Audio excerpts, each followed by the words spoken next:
Crown Vic Nation, Crown Vic Nation. What's going on, everybody? So, I'm back here trying to do a little bit of a valve leakage test. I have that rubbing alcohol down in the ports, and they're full. This is my port job, too, I should say. But they're full now. This one over here has some seepage. It is a little wet, but it's not just pouring out. As you can see, there's some right there and up in there. But the rest of them are squeaky closed. You know, I rocked them up this way to make sure all the alcohol, rubbing alcohol gets to all the valves. And this is the only one that has some type of seepage, but I'm like I said, I'm gonna send these videos to Marty and let him determine what needs to be done before I put this thing completely back together. Just give him a heads up, like, you know. So what does this mean? This is not out the ordinary leakage. You know, definitely wet around there. Others are dry, and this is the left hand head, which will be the passenger side head. So I just want to let you guys know that.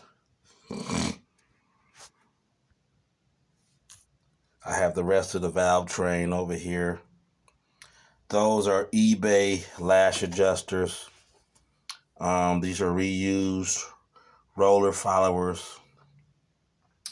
Some of them have some marks on them. I'm going to have to, decide whether to keep using them or not. You're going to have marks on parts. You know, everything is not going to be perfect. Definitely when you got, you know, these days when companies want to use thin oil. This is why I tell you guys, you should use thicker oil. I'm going to use even thicker oil on getting this back together for this reason, because when you use thin oil, you have better chance of contacting metal to metal using thin clearances, thin oil. 5W20, 5W30 is just not, it's not thick enough to actually protect parts. So I'm going to actually switch to, a higher thickness of oil. I'll let you guys know that in the upcoming video. But for now, I'm going to do the exhaust side and let you guys see what goes on from there, y'all. Stay tuned. Give me a second to set it up. So, in this test, is the exhaust.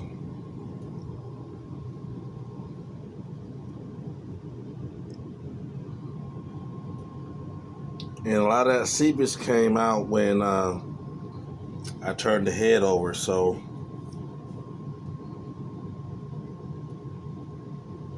there's nothing running down the heads.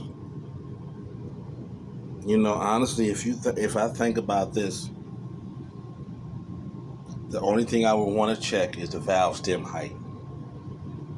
These valves on this left side head seals, to me, satisfactory. On the intake side, you know, that valve didn't leak enough for me to go, oh, it needs to have a, valve jobs are running $500-$600 nowadays, guys, and that's just for 2 valve.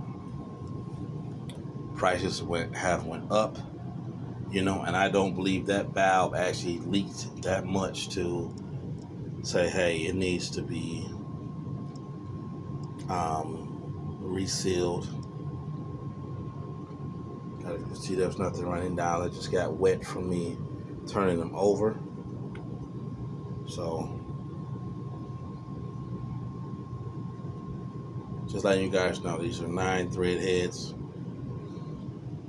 And the exhaust seats seat a whole lot better, if you ask me. There is no leakage. This leakage right there was when I turned the head over and fluid alcohol and came through the spark plug hole. So that's how it got wet like that. So just letting you guys know, this head to me, only thing that needs to be checked is the valve stem height. That's it. So I'm gonna tell somebody, hey, I got video of what the valves, they hold water, alcohol. They don't need a valve job. I'm just gonna run these. The valve stem height needs to be checked and things like, with the valve spring. It's supposed to be a drop-in valve spring, so that's the only thing I need checked. So I'm gonna give you an update on the right hand head. This is the left hand head, which will be the driver's side. I don't see anything that's concerning to me on either four valves. So your YouTube, just want to give you a quick update. I get back with y'all. Peace.